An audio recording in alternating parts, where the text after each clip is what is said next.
Hello and welcome to episode 130 of the DaebakCast. This is a weekly podcast where the three of us, but this time four of us, come together each week to talk about K-pop and whatever's current in the K-pop industry.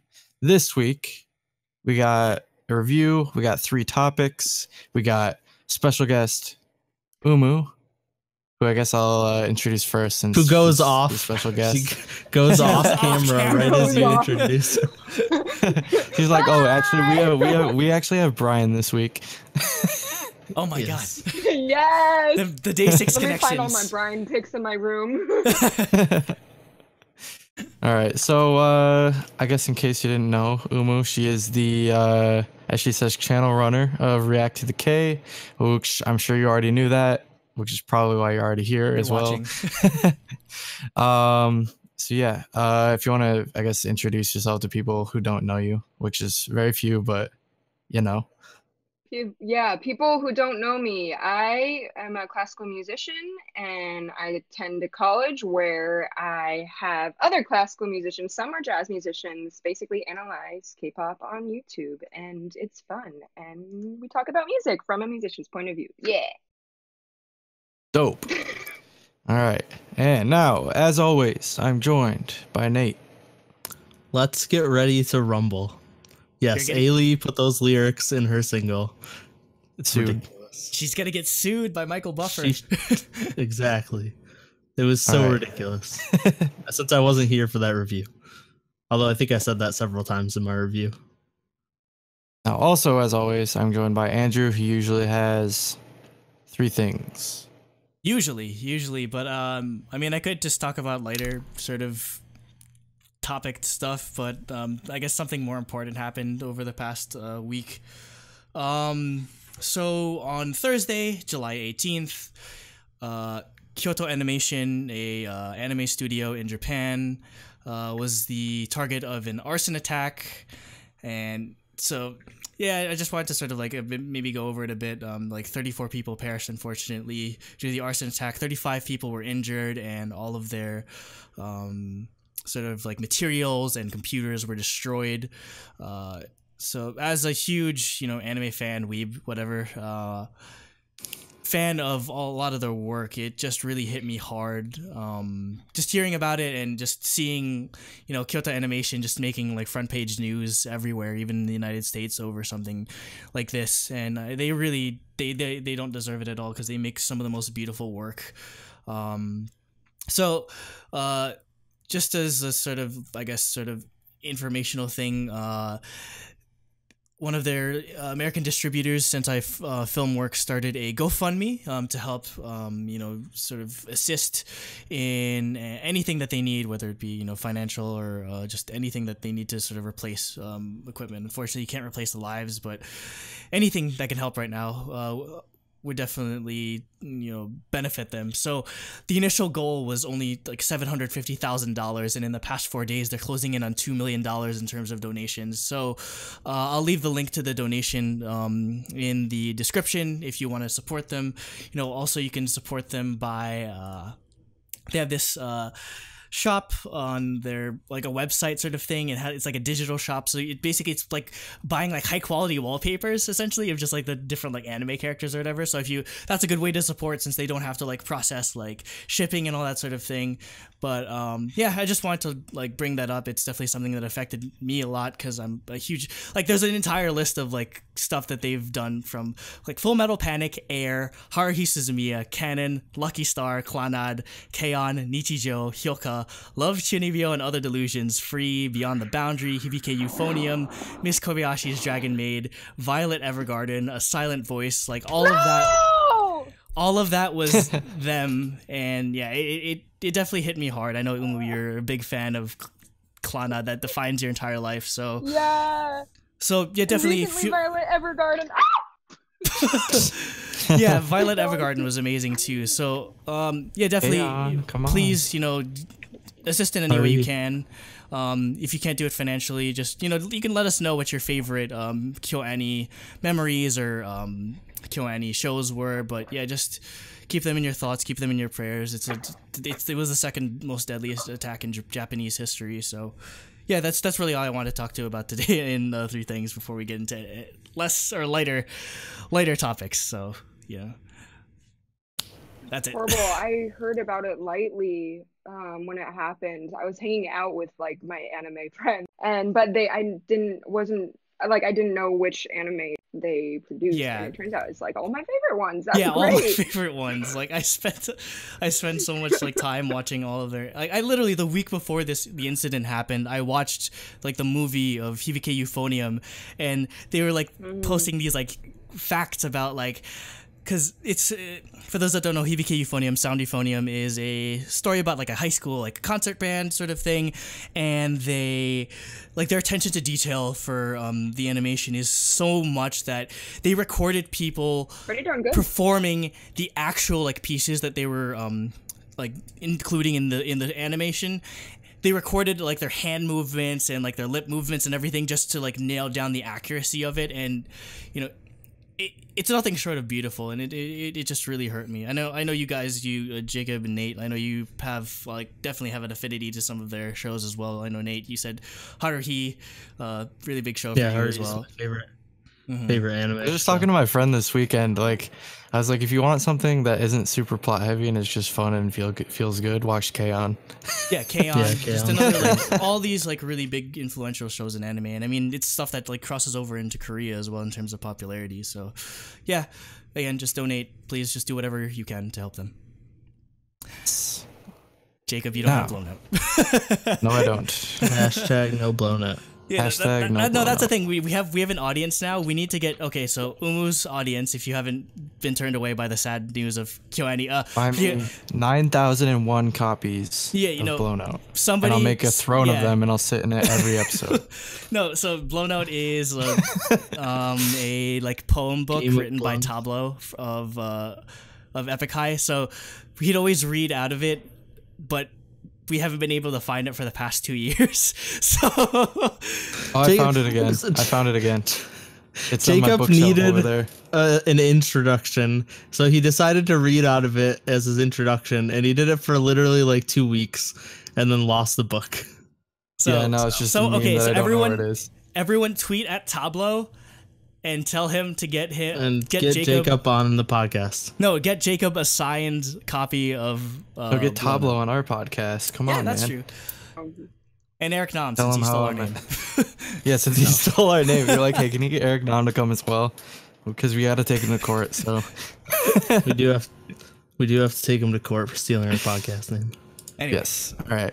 Anyways, I guess we can get into the first topic, which will probably take the longest. You forgot the most important thing. We have a bunch of new listeners. They need to join our Discord.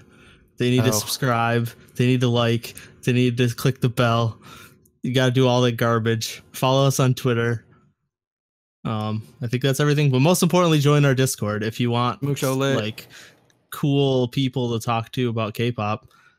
But you also have to be okay with your views being challenged, because we like to argue about everything all the time. So, but it's all in lighthearted fun. All right, now we can get into the first topic, unless we have another thing that I forgot again. Go for it. All right. No, but Umu's frozen. Okay, we're back. Sorry about technical difficulties. But we're starting with topic 1, which is DAY6's new mini album, The Book of Us Gravity, which Umu has a physical copy of, but you can't see it anymore because she was showing it earlier. That's true. You were showing it before. Insert footage. We've lost her video, if you couldn't tell, but that's because her internet is not good enough to handle it, I guess. We're assuming. Too much power. Okay. So just audio only for Umu now. But don't worry, if you're a fan, she's still here. She's still gonna rant about DAY6 for an hour, probably. Yes. Okay, so we're starting off with the first song in the album, For Me. Just for me. Me. Only myself. for Nate. Yes, specifically me. Go at it. For me, the song, like, oh wow, I did not even mean that to come out that way. The opening makes me feel like it's gonna start out like a crazy 80s Olympics anthem, if that makes sense. Like the instrumentals sound like that type of song, like it's some sort of song they're gonna use for the Olympics back in the 80s. But then the guitar comes in and it becomes like a bit more normal. Although if you listen in the background, the instrumentals kind of keep that vibe throughout. I thought the song was kind of interesting because it's a bit of a midpoint for DAY6 in terms of music. It doesn't go as hard as like some of their stuff, but it's not as soft as their ballad. It's definitely like a mid tier, like just energy level for DAY6, which honestly I feel like, I mean, I haven't listened to them in a while, but it seems like most of their stuff is either like really hard or like more ballady. So getting something a little in the middle was interesting. And then the vocals were pretty much what you'd expect, meaning they were good. Go ahead, Umu. Oh, okay. So I'm going second. All right. Yeah. So this is for me that we're talking about. Yes. Okay. All right. So I have what I wrote down after 3 more listens after my first listen. And then I have what I wrote down about the lyrics after I listened to it several times. So first, the technical view is one of the reasons why I didn't really feel very interested in the song is because it is, I feel like, one of the most predictable DAY6 songs just because of its chord progression and how the melody goes exactly where it's supposed to go. Like, basically what makes this song feel good is because it actually does the music like classical music theory rules. It has a bunch of PACs, which are perfect authentic cadences, and it resolves on one every single time. So it's feel good. When you're listening to it, you're like, oh, I know where it's going to go, and it's going to go there. And it just, you feel that like, like warmth from just knowing what it's going to be like. And so personally, like, I don't like knowing where it's going to go. So that's why it wasn't one of my favorites. But like, I feel like similar to BTS's Microcosmos, it's in compound meter and feel good. So like, what is there to complain about? Other than just like my stupid technical things. But like, love the part when I was first listening to it. I never even like mentioned this, so I need to mention it now. But when Sungjin was singing in the bridge, "Tell me now," like his voice is like, normal growly, right? But then when he says now, like sudden growl, like just crescendos, and it's like, oh my god, Sungjin, where'd that come from? And then I looked at the lyrics, so I know my days watching, you guys told me after you watched, or like in the comment section of my reaction to the title track, like, oh my goodness, when you do your first listen, please check out the lyrics.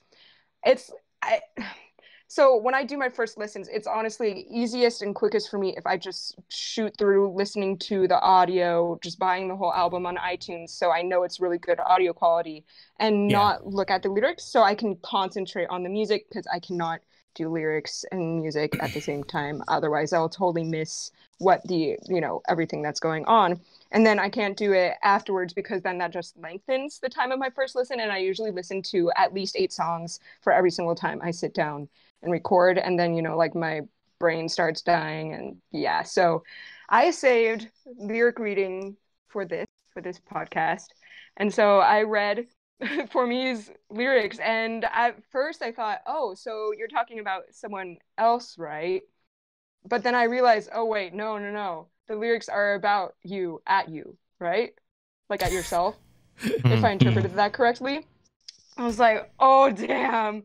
And when I first listened to this song, or actually like when I listened to this song without knowing what the lyrics were, I just thought, oh my goodness, this is just so happy. It's just happy. It's compound meter, like no sadness to it. But then when you read the lyrics, it adds a tinge of sadness to it, which made me tear up. Yeah. Okay. That's what I've got for me. Okay. I mean, I usually don't end up looking at lyrics. I explained this in a comment before because somebody was talking about we reviewed Ailey last week, but I don't know. I try not to look at it just because I don't. Well, one, translation and everything, and 2, I don't want it to necessarily beholden me to like, oh, I didn't like the lyrics, so I don't like the song. So I try to just focus mostly on music primarily. If the lyrics are relevant or like their theme, I feel like it comes across enough in terms of the instrumentation. So I feel lyrics definitely sort of are a supplementary, or just it adds on to like, so I guess, the enjoyment. But I don't feel, at least with K-pop, it's necessarily a requirement. But anyway, onto for me, I'd say. Yeah, maybe you kind of summed up how I feel maybe just about the entire album, but in terms of just this song specifically, I'd say it was one of the few standouts, I guess, just because I'm a sucker for like 80s music. So basically, this is like the specific notes I wrote was that for me, like how happy it is, just how anthemic the guitars feel. Kind of reminds me of some, like, I don't know, like Tears for Fears would do, just with a lot more guitars. Like these like really, and then the drumming that Dowoon's just doing, just like these really chunky like duh duh duh, just like heavy ass quarter notes. Like you just basically just, it screams like 80s to me. So yeah, I mean, it's nothing that's breaking ground necessarily. It's just a really good solid opening track, I feel. Yep. So what I said was, I liked how they were kind of like, with the first track of this song, kind of continuing on with their like synthy 80s pop style, like rock music from their last album, and kind of transitioning in that way. And I guess, they kind of like pick right up where they left off with their last EP. Also, I like how like forward the vocals are kind of placed in the mix, and I feel like also like the sort of like trotting instrumentals are also to thank for how like high up the vocals are kind of propped up on the pedestal of sorts of the song. And I like that because a lot of times, a lot of songs like this, I feel like get kind of trapped in that. A lot of times the vocals will kind of start sinking into the instrumentals because they're so like big and loud. So I was glad they good made the vocals nice and clear. Also, like what Umu was saying in the bridge, I really like how much gravel Sungjin was singing with. It was that definitely stood out to me. Gravel. Yeah, so he's got a bunch of gravel in his throat. But yeah, overall, it's certainly not outside of DAY6's like pre-existing wheelhouse, but I still think it was a definitely a solid track. So I liked it. Yeah. Next we have sorry. Next, we have Time of Our Life, which is the single. We're back to J-Rock anime theme song DAY6. And this is probably their most anime theme song sounding song yet. It's just like, just listening to the song, if you listen or if you watch anime and like know theme songs, you can literally picture where like the different cuts are in the opening of the anime, like where they like fast cut to characters and like other stuff. I'm like, this is it literally fits it so well. It even has like that weird like cut build right before the chorus. And has like group vocal like hey chanting and group vocal chanting, and just everything about it was so anime theme song. I really do like the accented guitar part during the pre-chorus, if I'm remembering what part it is correctly. But like during the guitar part, that's just like there's some very accented notes. And as for the music video, it's pretty typical band music video. Just them playing with like a lot of lighting effects. I did like the giant book set thing though. It was a good use of like, I use that as a screenshot. And then they did a good job of using like colors and like retro styling though. But for the most part, it's pretty standard. Okay. So yeah, I pretty much agree with what you said. So I'm just going to read exactly from my notes. I said, when analyzing it, looking at it from a technical view, this is definitely not maybe one of my top 10 DAY6 title tracks, but DAY6 is, and like I read a bunch of interviews that they did, and their intentions for this track and this whole album is just so freaking pure. They wanted to make their audience feel good, and they wanted the tracks to be dance tracks for their live performances, which I think they absolutely nailed in this album. So I watched a live performance video, and the chorus, the da da da, it's G C E flat. It just like I was speechless afterwards because like, yeah, it's amazing in the studio version, but when, you know, when they sing hear it it live live. and nail it, it's insane because it's the intervals, like usually in pop music, when there's a leap, it's usually a fifth. So there's 5 notes, or I guess there's four notes in between the first note they start and the last note that they land on. But this one, there's a fourth interval and then it goes to a third. So it's not a typical thing that you hear really fast and really high. So it's a really difficult line. And also just shout out to Jenny's solo because she did something similar. It might have been an octave, but also it was really fast. And I was like, oh, damn, that line takes skill to sing. And I forgot to say that in my reaction. And I'm angry at myself because that was like my favorite part of solo. Anyways, okay. So also while listening to this multiple times, I realized how tired I am of the chant trope. I'm just really tired of it. It was in almost every single song in this album, and I felt like they did it first, I think, with Better Better, which first listen I thought it was a little bit cheesy because that's what Kevin thought, and I was like, oh yeah, I'm gonna think the same way because I was like, oh, it's pretty cool, and then he's like, oh my god, seriously? I was like, oh, okay, I'll develop that attitude too. But anyways, I got used to it the more I listened to it on my own, and I loved it. And then I think that it worked so well with Shoot Me during the bridge, and it was really powerful, and it had like this mob. Yeah, exactly. Okay, so hurt me, the unison singing.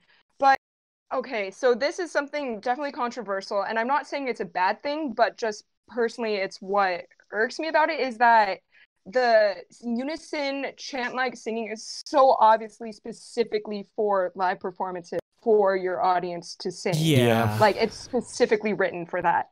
And like I guess it makes me sound kind of snobbish to say that when you write like that, it isn't necessarily to write art, if that makes any sense at all. Like I feel like their use. Yeah, go ahead. That makes sense though. I mean, because I feel like I know some people do like write intentionally towards like a performance, like live environment, but I feel like a good song is just going to be a good song live regardless of whether you're tailoring it for that. So I don't feel that I do feel a lot of the like the chanting might be a bit like OD or overdone at this point in terms of DAY6's style. So yeah, I feel like you just write what you want to write. Yeah, don't feel the need to like tailor it for like live performances because most people aren't going to see them live anyway. I mean, like granted, they do go on tours all the time, so maybe you are, but yeah, because I feel like the unison use, the bridge of Shoot Me was in a way art. It was about creating the story of having a group of people sing together, when this is like, I think probably the majority, if not all songs, like a lot of K-pop songs, I was talking to songwriters and they said with K-pop you think outside in, you think performance first before you think anything else.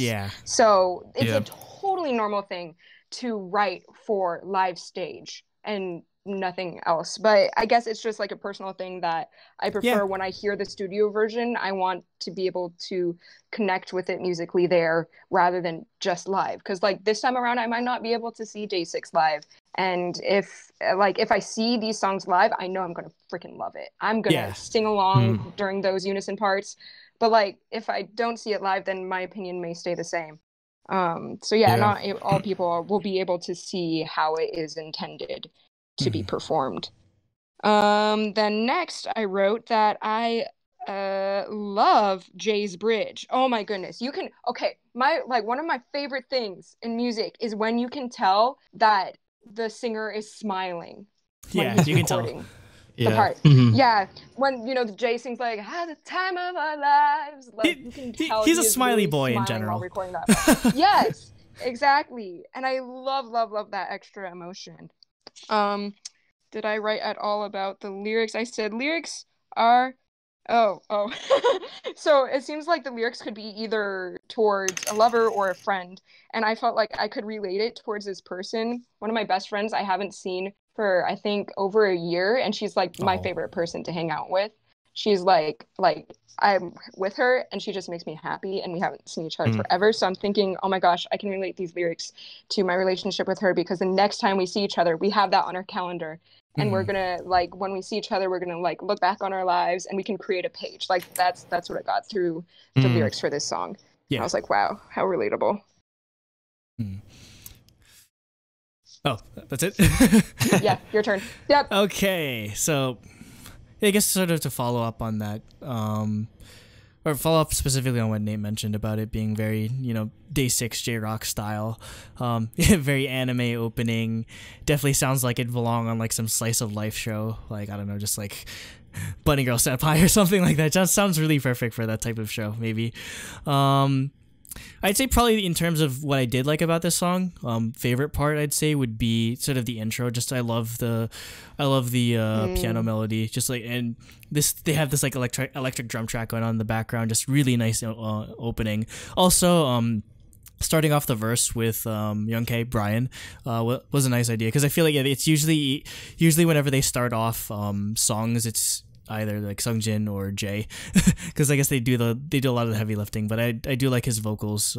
I like his vocals a lot just on the album in general. So the pre-chorus has a nice build up, like harmonies, really cool sort of like pivoted like key change for that sort of like build.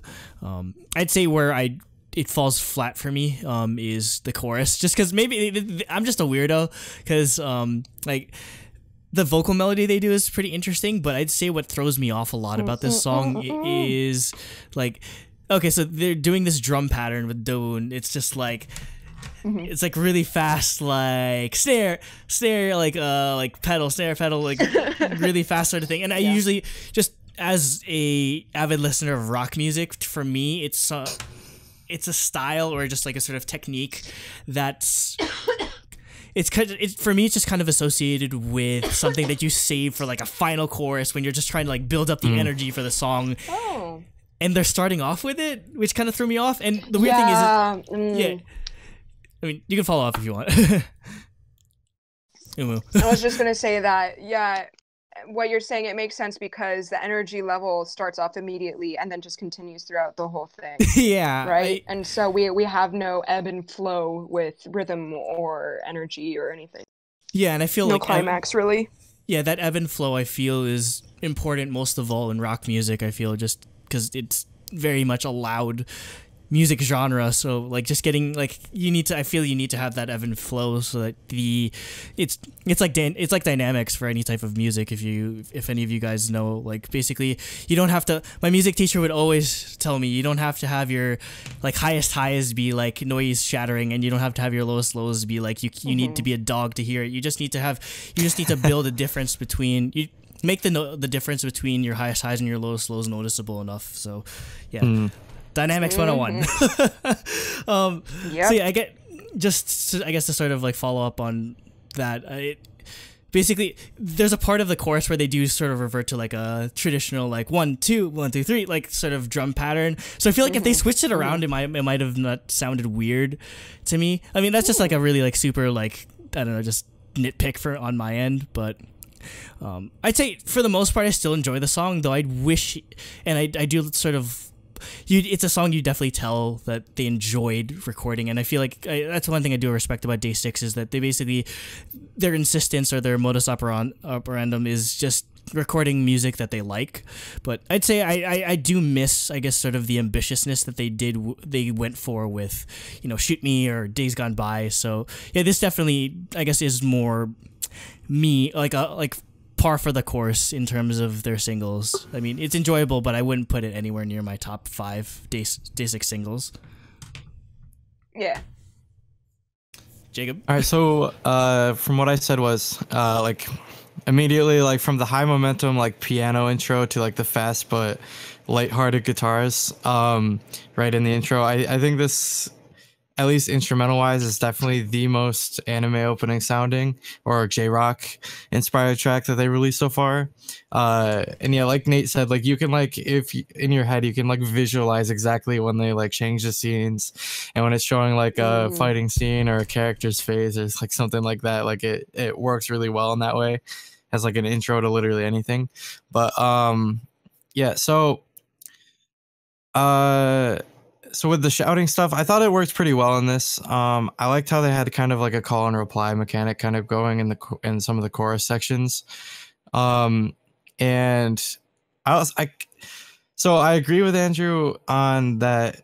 Like, it sort of like starts out high energy, but I kind of liked that about Dowoon's drumming in this song. And like it only like went up more once it was like heading towards more like high energy sections. So I think it still worked for me at least. And yeah, so like for me, I personally thought Dowoon's drumming was like one of the big highlights of the song for me. I just love how like high energy it is. And I also like how in the song it kind of like cleared out the instrumentals to bring everything back together to build up to the final chorus. I thought that was really cool. And while I don't think this beats some of the highs that we experienced in like Sunrise, for example, I do think this was a really strong title track in its own right, in my opinion. So next we have How to Love. I love the retro feel of this song. Like it starts out and you kind of think we're gonna get more of like a jazzy like lounge sound. It picks up more eventually, but then like the chorus is a bit of like big band like Motown feel with the synths kind of imitating brass sound. I just really liked that feel to it. And also I really like the call and response parts of the song. I thought those fit really well as the guitar effects during the verses. Overall, it's one of my favorite songs, probably. Ooh, yeah. I felt like this song would have fit their Remember Us album because of the throwback feels with the MIDI horn line and strings.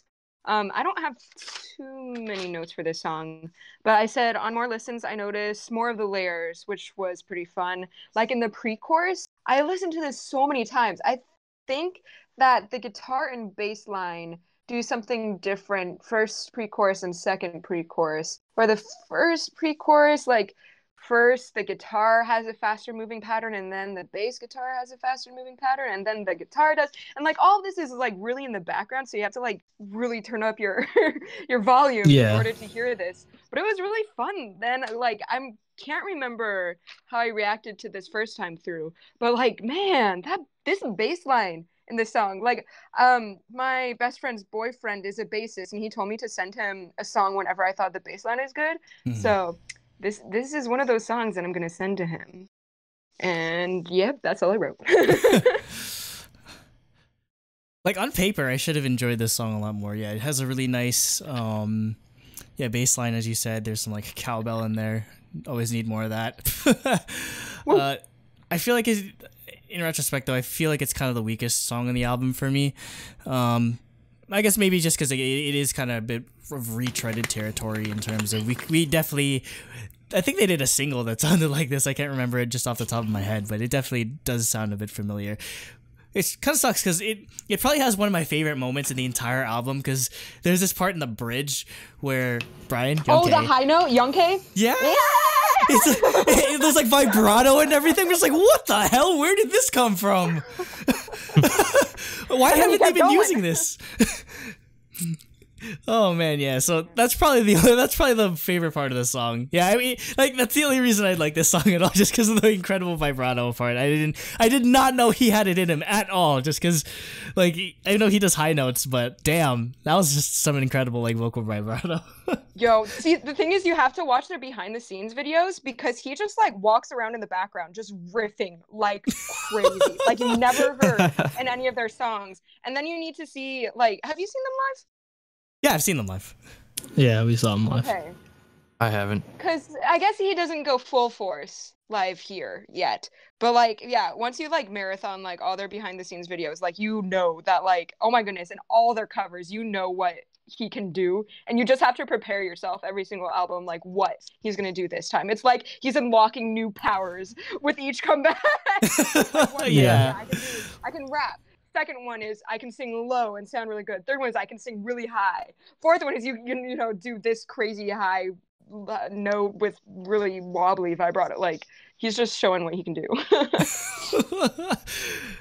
So yeah, that's all I thought about it though. Jacob, what are your thoughts? So for me, the first thing that stood out was how they decided to start like right out of the gate with Wonpil, which is something they don't usually do, I don't think.